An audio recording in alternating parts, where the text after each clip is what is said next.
Recent আমি diversified investment portfolio কিভাবে তৈরি করবেন এই ভিডিওটা আপলোড করেছিলাম এবং এই ভিডিওরই কমেন্ট সেকশানে অনেকেই বলেছেন ইনফ্লেশন দ্রুত গতিতে হাই হচ্ছে, আমরা রিটায়ারমেন্ট প্ল্যান কিভাবে তৈরি করব এবং রিটায়ারমেন্ট পারপাস কোথায় কিভাবে ইনভেস্ট করব। তো আজকের ভিডিওয়ে আপনাদের রিকোয়েস্টে যে ভিডিওটা তৈরি করছি, যেসব বিষয়গুলো আপনারা জানতে চেয়েছেন সেগুলো নিয়েই ডিসকাস করব। তাহলে ভিডিওর প্রথমেই বলে এখানে জাস্ট আমি আমার ভিউটা আপনাদের সাথে শেয়ার করছি, এটা কিন্তু কোনো অ্যাডভাইজারি নয়। তাহলে ভিডিওটা শুরু করা যাক। আমি নিরুপমা শেয়ার শেখো চ্যানেলের পক্ষ থেকে সকল বন্ধুদের স্বাগত জানাই। চ্যানেলটা যদি সাবস্ক্রাইব না করে থাকেন তাহলে অবশ্যই চ্যানেলটা সাবস্ক্রাইব করে নেবেন আর পাশে থাকা বেল আইকনটা প্রেস করে রাখবেন। আমি ভিডিও আপলোড করার সাথে সাথে আপনাদের কাছে ভিডিওটা পৌঁছে যাবে। আমরা ইনফ্লেশন যে দ্রুত গতিতে বৃদ্ধি পাচ্ছে সেটা আমরা সকলেই দেখতে পাচ্ছি, কারণ প্রতিনিয়তই জিনিসের দাম কিন্তু হু হু করে বাড়ছে। তাই আমাদের যে কোনো প্ল্যান, ফাইন্যান্সিয়ালি যে কোনো প্ল্যান তৈরি করতে গেলেই আমাদের কিন্তু ইনকামের শুরু থেকেই কিন্তু সেটা চিন্তা করতে হবে। আর রিটায়ারমেন্ট প্ল্যান এটা তো মানে কখনোই রাতারাতি কিছু হয় না, এর জন্য অবশ্যই আপনাকে অনেক আগে থেকে চিন্তা ভাবনা করতে হবে।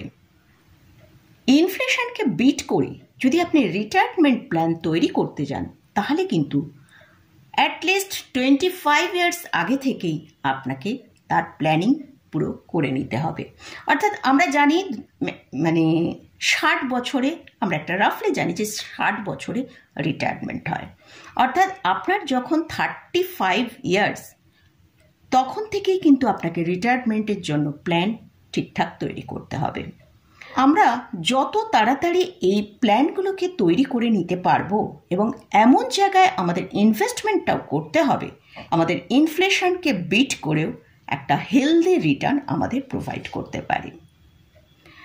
তাহলে এবারে চলুন দেখি আমাদের রিটায়ারমেন্ট প্ল্যান কিভাবে তৈরি করব। এক্সাম্পল হিসেবে আমি এখানে বলছি যে কোনো ব্যক্তি ধরুন মান্থলি 40,000 টাকা রোজগার করেন, তার মান্থলি এক্সপেন্স হচ্ছে 30,000 টাকা। এই 30,000 টাকা তার বছরে তাহলে টোটাল এক্সপেন্স হচ্ছে 3,60,000 টাকা। তার মান্থলি 30,000 টাকা করে এক্সপেন্স, এটাকেই 30 টাইমস ধরে নিয়েই কিন্তু রিটায়ারমেন্ট প্ল্যানে জন্য আমাদের ধরে রাখতে হবে।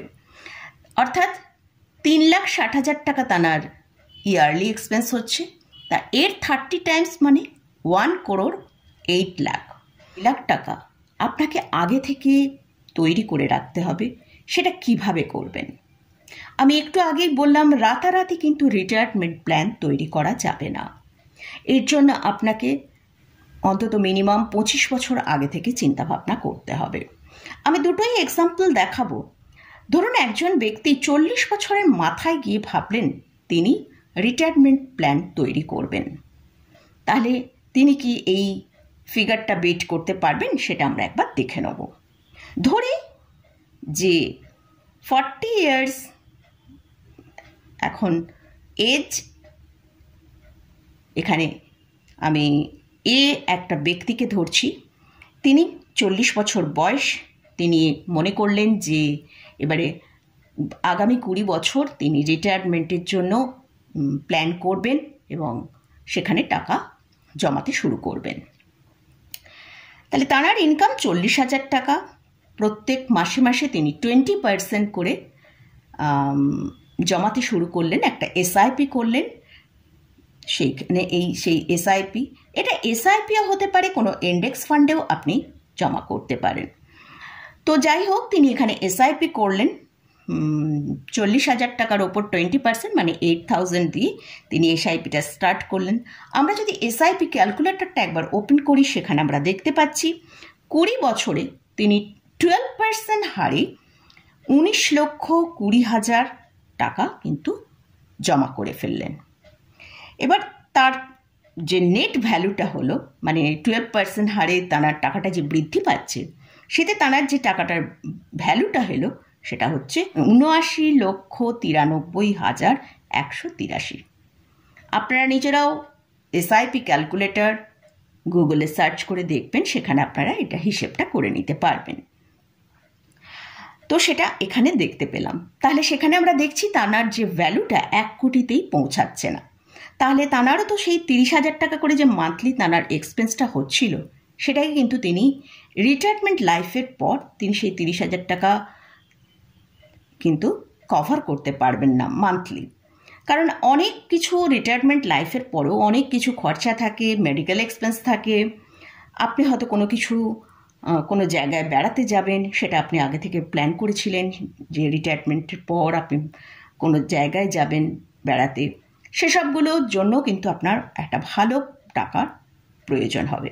তো তার জন্যই রিটায়ারমেন্ট প্ল্যানটা কিন্তু আপনাকে খুব ভালো করে তৈরি করতে হবে। তো সেখানে দেখা গেল যে তিনি 1 কোটি টাকাতেই পৌঁছাতে পারলেন না। এবার দেখছি আরও একজন ব্যক্তি, যিনি 25 ইয়ার্স অর্থাৎ 35 ইয়ার্স যখন তার এজ, তখন থেকে তিনি একটা রিটায়ারমেন্ট প্ল্যান তৈরি করলেন। এখানে 40 বছর বয়স বি একে ধরছি, তিনি কিন্তু 35 ইয়ার্স থেকে ইনভেস্টমেন্ট শুরু করে দিয়েছেন। তো 40,000 তানারও ইনকাম।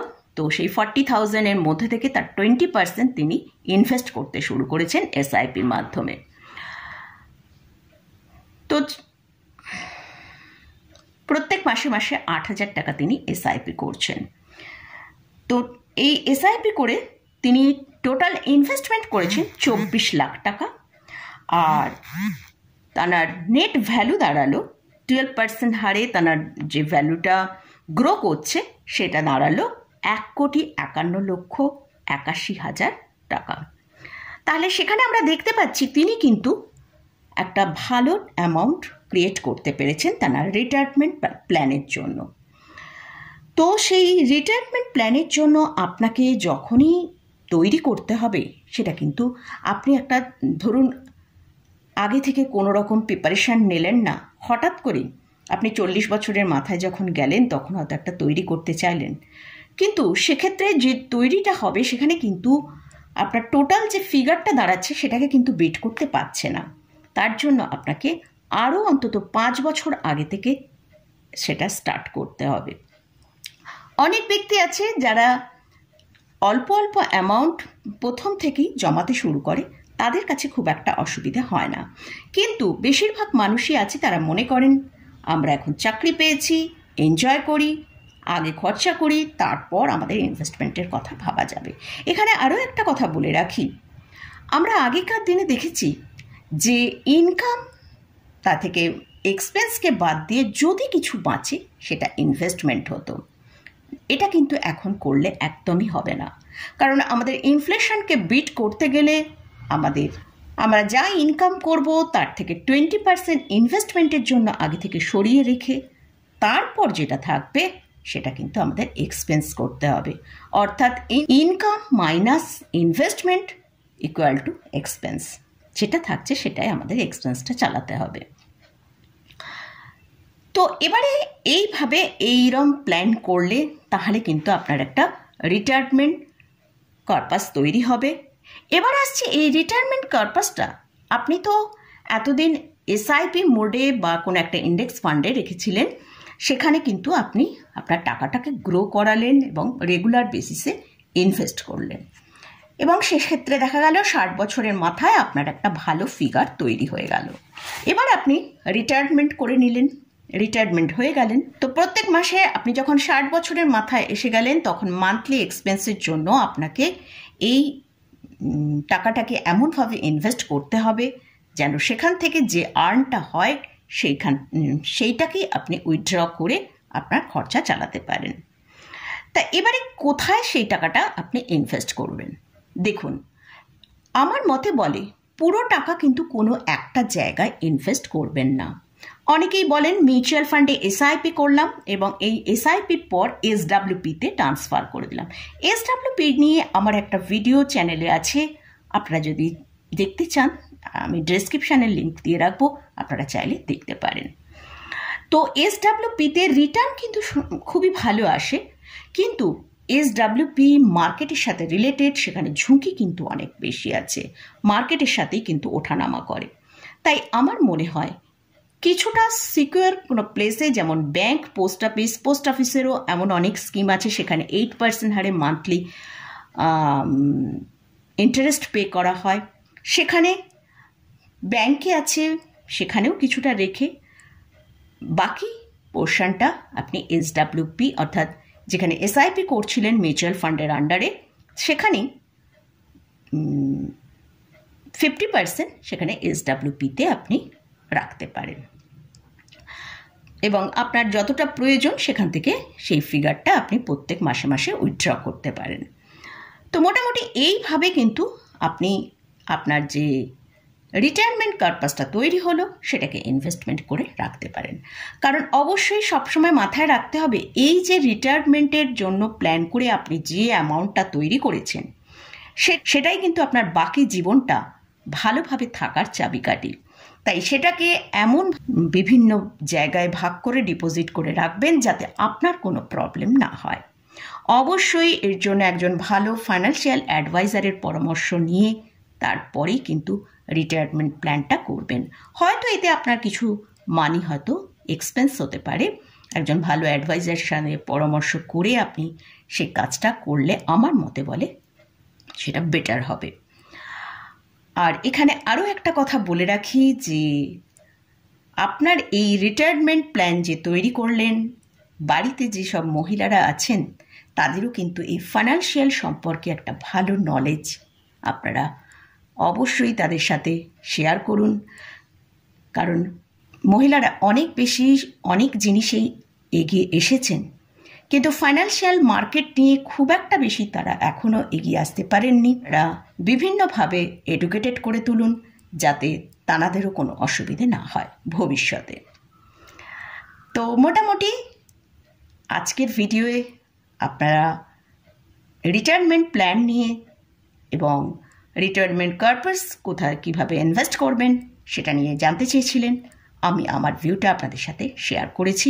আমি কিন্তু কোনো অ্যাডভাইস করছি না, আপনারা অবশ্যই একজন ফাইন্যান্সিয়াল অ্যাডভাইজারের পরামর্শ নিয়ে তবেই আপনার রিটায়ারমেন্ট প্ল্যান তৈরি করুন। তো মোটামুটি আজকের মতন ভিডিওটা এখানেই শেষ করছি। ভিডিওটা যদি ভালো লাগে অবশ্যই লাইক করবেন, শেয়ার করবেন, সাবস্ক্রাইব করবেন। ধন্যবাদ।